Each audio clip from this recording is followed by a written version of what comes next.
किसी को घर मिला हिस्से में या कोई दुकान आई, मैं घर में सबसे छोटा था, मेरे हिस्से में माँ आई। लेजेंडरी शायर मुनव्वर राना का ही ये बेमिसाल शेर है और भला इससे बेहतर कोई और माँ की अजमत कैसे बयान कर सकता है।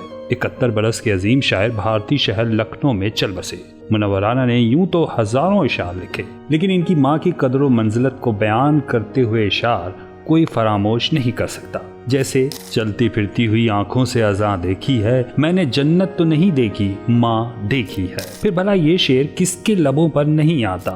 इस तरह मेरे गुनाहों को वो धो देती है। माँ बहुत गुस्से में होती है तो रोह देती है। मुनव्वर राना का कलम सिर्फ इन्हीं इशार पर नहीं रुका, बल्कि माँ के लिए उनका कहा हुआ ये शेर भी खासा मशहूर हुआ। जब भी किश्ती मेरी सैलाब में आ जाती है, माँ दुआ करती हुई ख्वाब में आ जाती है।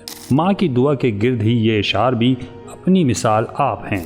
अभी जिंदा है माँ मेरी, मुझे कुछ भी नहीं होगा।